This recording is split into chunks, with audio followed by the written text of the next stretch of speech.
lagi Mbak, ada Mas Gila. Ya, adik-adik udah pada sarapan belum? Ya, sekarang ngantuk ya. Kira-kira kita mau puji nama Tuhan, kita mau mengenal firman Tuhan, biar kita gak ngantuk. Kita mau nyanyi setinggi-tingginya langit dengan gerakan. Ayo adik-adik semua kami berdiri. Semangat ya. Kita mau gerakan sambil peregangan otot. Kita mau stretching, kita mau lemas-lemasin otot biar kita gak kaku, kita tetap semangat untuk memuji nama Tuhan. Oke? Ikutin gerakan kami semangat ya.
Tuhan Yesus, terima kasih Tuhan, Kau telah pimpin setiap aktivitas kami selama 1 minggu ini ya Tuhan.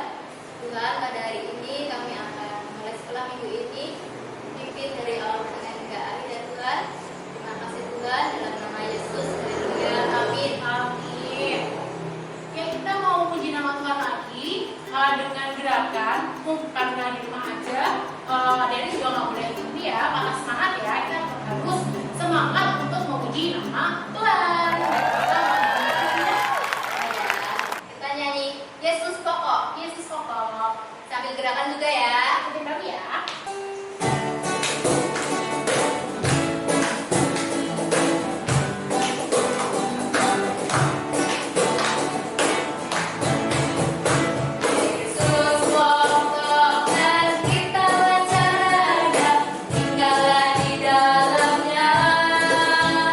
Yesus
kita gak ketemu. Adik-adik, walaupun kita sekolah minggunya di rumah aja, tetap semangat ya. Oh iya, minggu ini kita mau dengar cerita firman Tuhan lagi nih. Pasti udah pada kangen kan dengar cerita firman Tuhan? Kali ini kita mau dengar cerita tentang satu tokoh yang hebat banget. Tokoh ini mengajarkan kita untuk mempersembahkan hidup bagi Tuhan. Pasti pada penasaran kan siapa tokohnya? Yuk kita bareng-bareng belajar tentang tokoh yang hebat banget ini. Kita mau buka Alkitab kita di Kisah Para Rasul 7 ayatnya yang ke-55 sampai 60. Oke adik-adik, Mbak Kristin ulangi, kita mau buka Alkitab kita di Kisah Para Rasul 7 ayat 55 sampai 60. Nah, bagi yang belum bisa membaca, Mbak Kristin bacakan ya. Yang sudah bisa membaca, kita baca bersama-sama. Kisah Para Rasul 7 ayat 55 sampai 60.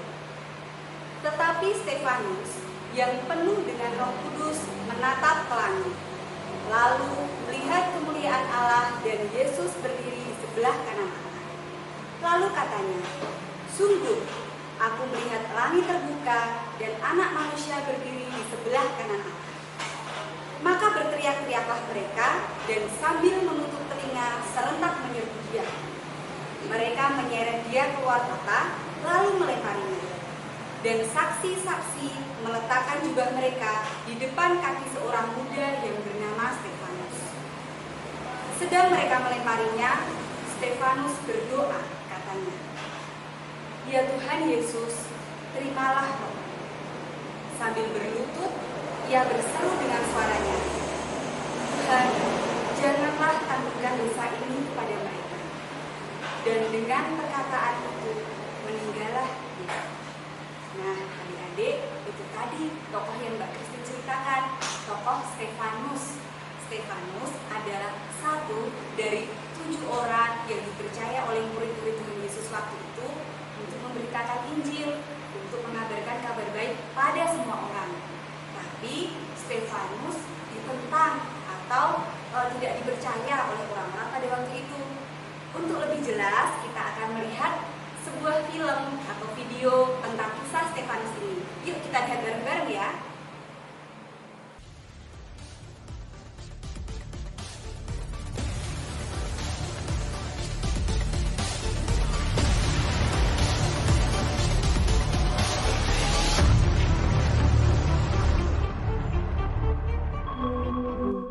Pada masa itu, jumlah murid terus bertambah.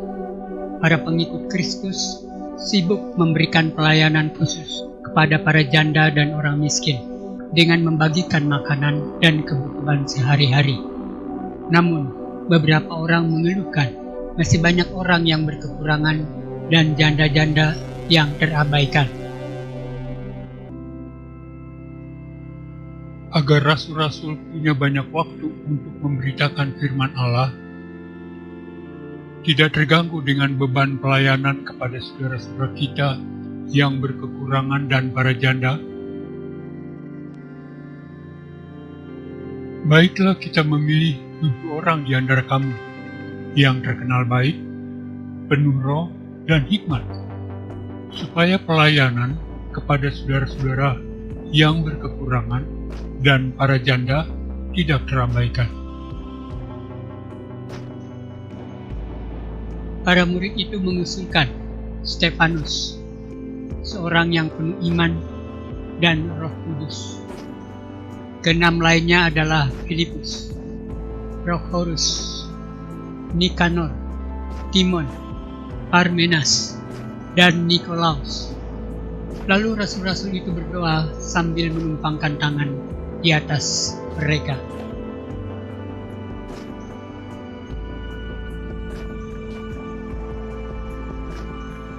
Semua orang senang ada 7 diakon baru yang membantu melayani. Firman Allah makin tersebar dan jumlah murid di Yerusalem terus bertambah banyak.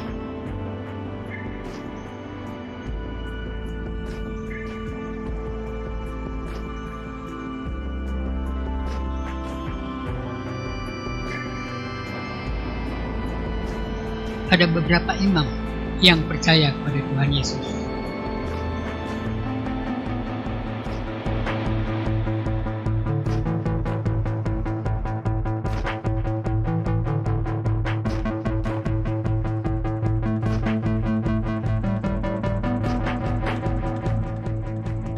Stefanus yang penuh karunia dan kuasa melakukan banyak mujizat dalam nama Yesus.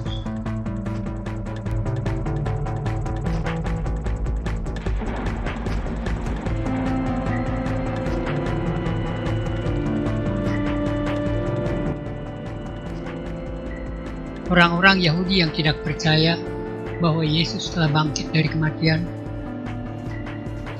berdebat dengan Stefanus. Dengan hikmat Roh Kudus, Stefanus mampu memberikan jawaban yang membuat mereka diam.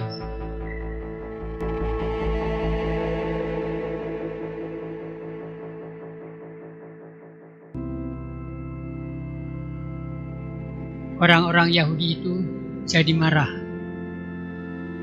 Diam-diam mereka menghasut orang lain untuk menebar kabar bohong bahwa Stefanus menghujat Musa dan Allah.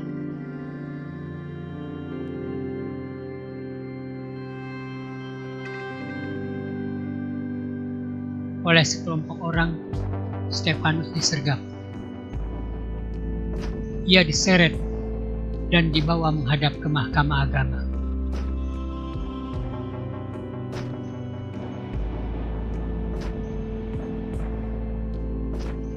Komplotan ini merekayasa tuduhan dan saksi-saksi palsu. Orang ini tidak pernah berhenti menghina tempat kudus ini dan hukum Taurat. Kita mendengar dia berkata bahwa Yesus orang Nazaret itu akan merubuhkan tempat ini dan mengubah adat istiadat yang diwariskan oleh Musa kepada kita.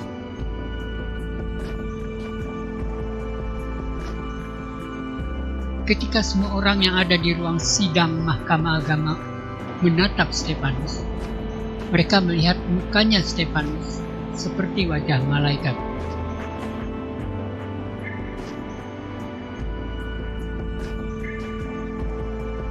Apakah tuduhan ini benar? Hai orang-orang yang keras kepala, kalian selalu menolak untuk mendengarkan Musa dan para nabi yang menyatakan bahwa Tuhan akan mengirim seorang Mesias. Yesus Juru Selamat yang diutus Allah itu telah kamu hianati dan kamu bunuh. Kamu telah menerima hukum Taurat, akan tetapi kamu tidak mentaatinya. Mendengar pembelaan Stefanus, para pemimpin Yahudi sangat marah. Kemudian oleh Mahkamah Agama, dia diputuskan untuk dirajam sampai mati. Stefanus yang penuh dengan Roh Kudus memandang ke langit dan melihat kemuliaan Allah. Aku melihat surga terbuka, dan Yesus berdiri di sebelah kanan Allah. Para pemimpin Yahudi menggertakkan gigi dan berteriak keras. Sambil menutup telinga, serentak mereka menyerbu Stefanus dan menyeret dia keluar kota. Kemudian mereka melempari Stefanus dengan batu.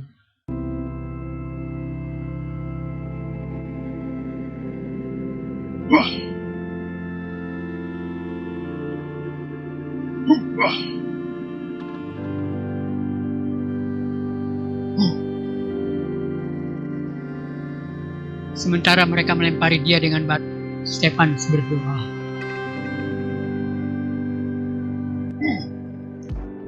Tuhan Yesus, terimalah rohku.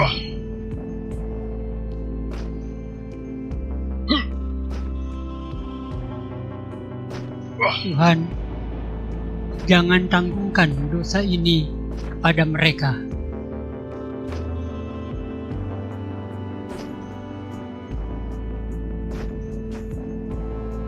Setelah itu, ia jatuh tergeletak dan tak bernapas lagi. Stefanus adalah orang Kristen pertama yang menjadi martir. Para saksi dusta melepas jubah mereka dan menaruhnya di dekat kaki seorang pria muda bernama Saulus.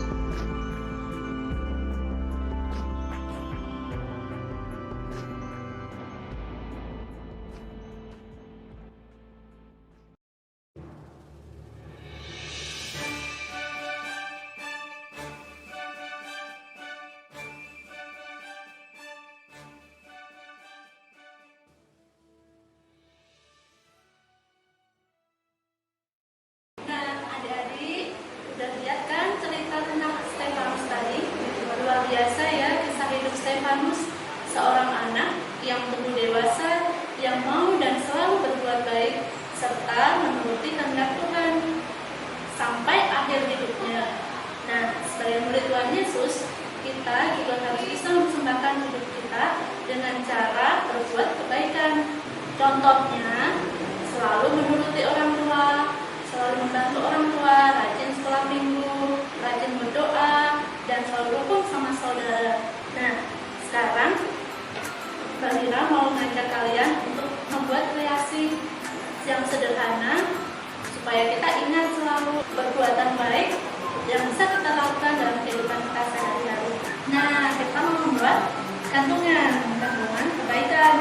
Nah, di sini kita akan tuliskan contoh-contoh perbuatan baik yang bisa kita lakukan di rumah. Di sini ada mau berbagi, ada membantu orang tua, ada rajin sekolah minggu, ada rajin berdoa. Nah, nanti kita akan buat bentuk yang lain, tidak harus bentuk bintang, bisa bentuk awan, bisa bentuk buah-buahan, bisa bentuk binatang. Pokoknya terserah adik-adik deh mau bikin bentuk apapun bisa. Bahan-bahan yang kita perlukan mudah aja kok, nggak susah dicari. Bisa kardus bekas seperti ini, bisa kardus bekas susu seperti ini, lalu lem, gunting, pensil atau alat tulis lain, bisa spidol, bisa pensil, bolpen, selotip, benang, lalu kertas warna boleh, atau adik-adik kalau punya kertas gambar di rumah boleh diwarnai sendiri, ditulis-tulis sendiri, dikreasikan sesuai kemauan adik-adik. Membuatnya, yang pertama kita buat polanya dulu, kita mau bentuk apa. Kalau sekarang kita mau bikin bentuk awan. Pertama kita potong kardusnya bentuk awan seperti ini, lalu kita bisa kasih pewarna atau tempel kertas warna seperti ini, dan kita polanya sama dengan pola kardusnya. Kalau sudah, kita buat yang kecil-kecil di bawahnya, yang untuk perbuatan contoh-contoh perbuatan baik. Bisa bentuk awan juga, bisa bentuk lingkaran, bisa kita mau bikin bentuk awannya bentuk kecil-kecil.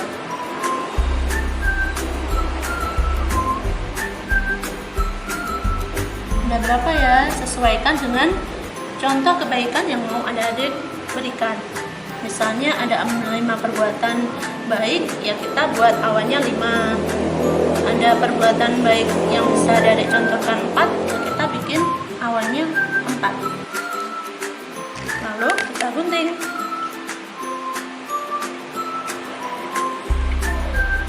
Buat kalian yang belum bisa menggunting sendiri, boleh dibantu orang tua, kakak, atau kakek nenek. Nah, setelah semua pola sudah terpotong, yang selanjutnya kita akan tempel di kertas warna yang kita inginkan warnanya.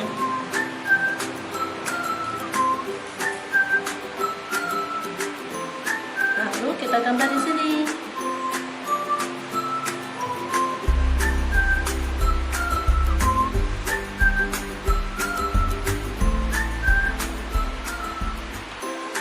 Sampai keempat selesai. Kita potong lagi.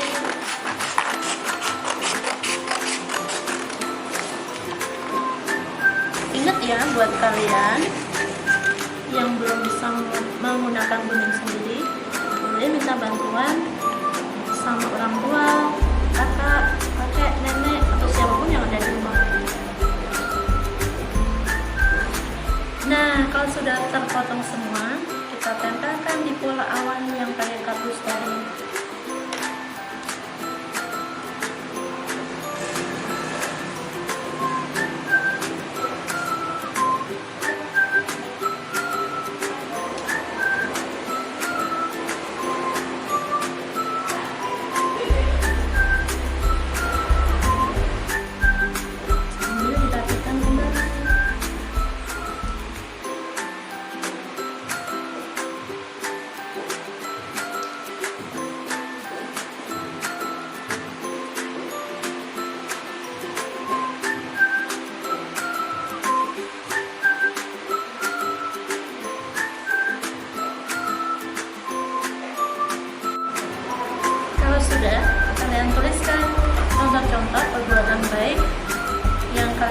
lakukan di rumah. Contohnya, membantu orang tua,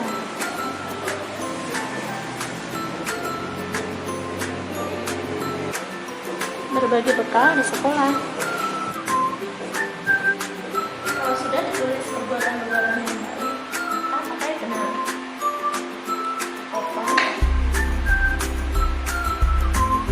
gambar di bagian dalam.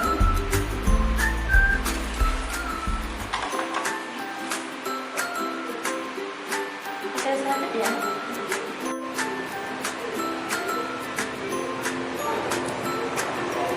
Ditambah pakai selotip ya.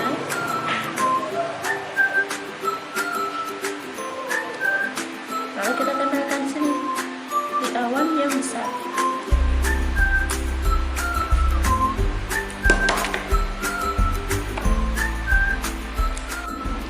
Nah, seperti ini. Lalu kita tempel yang lain sampai selesai.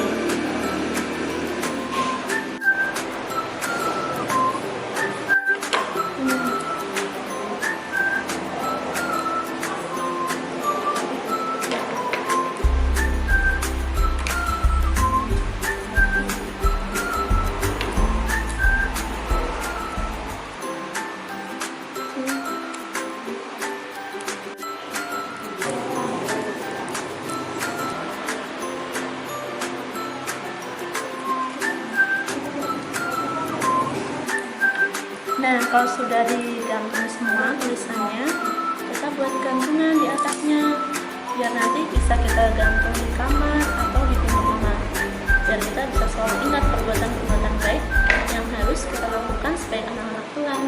Begini hasil akhirnya.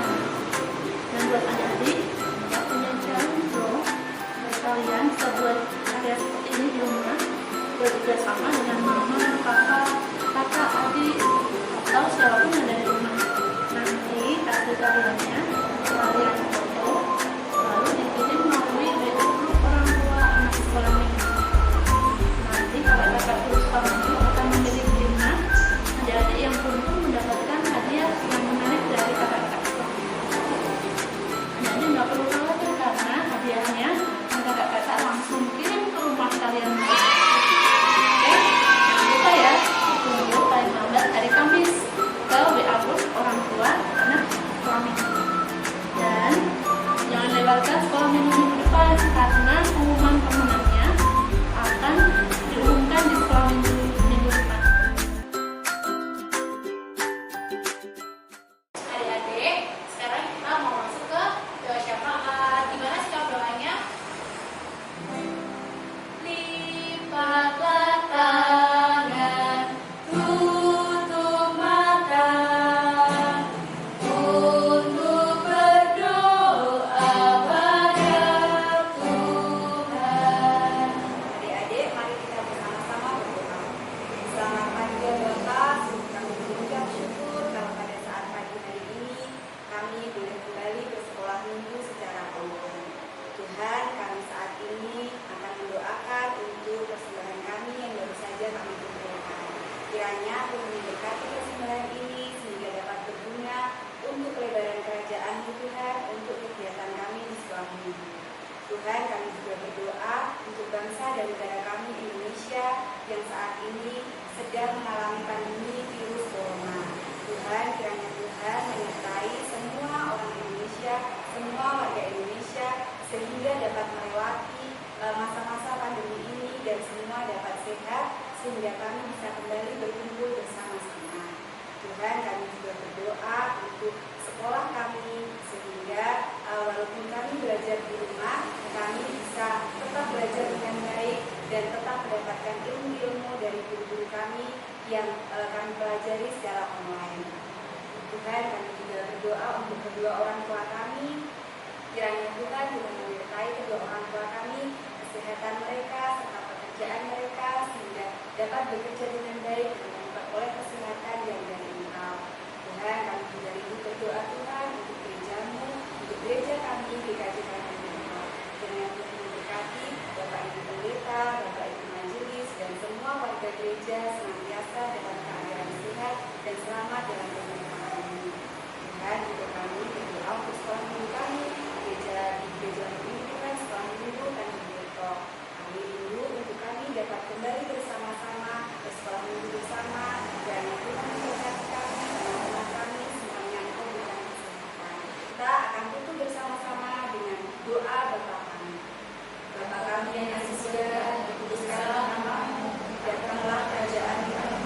Tuhan agar aku melindungi seperti di surga. Berikanlah kami pada hari ini makanan kami yang sesungguhnya, dan ampunilah kami akan kesalahan kami, seperti kami juga mengampuni orang yang bersalah kepada kami. Dan janganlah membawa kami ke dalam pencobaan, tetapi lepaskanlah kami daripada yang jahat. Karena Engkau-lah yang punya kerajaan dan kuasa dan kemuliaan sampai selama-lamanya. Amin. Nah, adik-adik, sekarang kita akan bersama-sama mengibarkan pengakuan iman rasuli. Adik-adik berdiri ya, dan tangan kanan memegang dada sebelah kiri.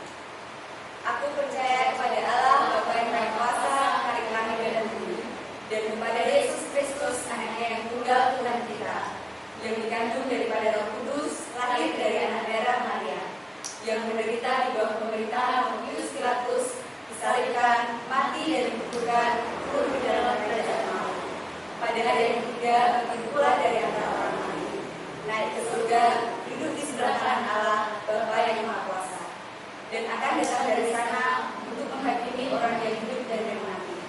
Aku percaya kepada Roh Kudus, gereja yang kudus dan am, persekutuan orang kudus, pengampunan dosa, kebangkitan dari dan hidup yang kekal. Adik-adik, sebelum kita mengakhiri sekolah minggu pada hari ini, kita mau menerima berkat dari Tuhan dulu ya. Tuhan memberkati kita dan melindungi kita. Tuhan menyinari kita dengan wajah-Nya dan memberi kita kasih karunia. Tuhan menghadapkan wajah-Nya kepada kita dan memberi kita damai sejahtera. Amin. Adik-adik, kita akan mengakhiri sekolah minggu pada hari ini ya. Sebelum kita akhiri, kita nyanyi sekali lagi ya. Kita nyanyi apa Mbak Ati? Kita mau nyanyi biarpun burung beranjak dengan bangkit berdiri, dan kita mau gerak. Kan lagu terakhir nih, jadi biar bersemangat pada pagi hari ini kita mau nyanyi sambil bergerak. Oke, siap lagi ya. Oke, berdiri.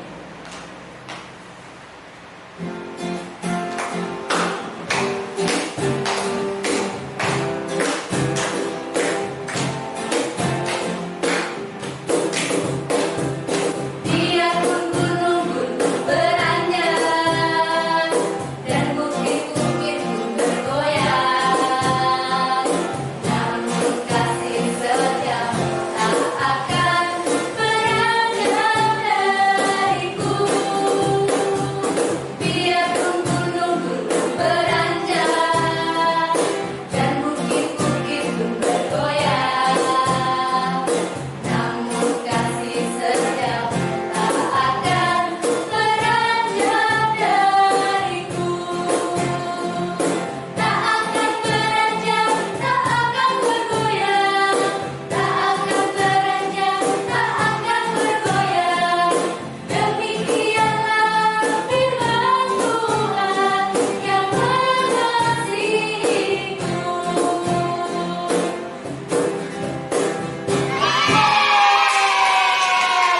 Kita semua dan Tuhan Yesus. Adik-adik, sekolah minggu pada pagi hari ini udah selesai. Jangan lupa besok minggu depan adik-adik sekolah minggu lagi ya. Dan yang paling penting, adik-adik jangan lupa Rajin cuci tangan pakai sabun dengan air mengalir. banyak makan sayur dan buah dan makanan bergizi lainnya. Minum banyak air putih ya. Jangan lupa pakai masker jika harus keluar rumah. Jaga jarak minimal 2 meter ya adik-adik. Jangan lupa tetap berdoa ya adik-adik, dan Tetap di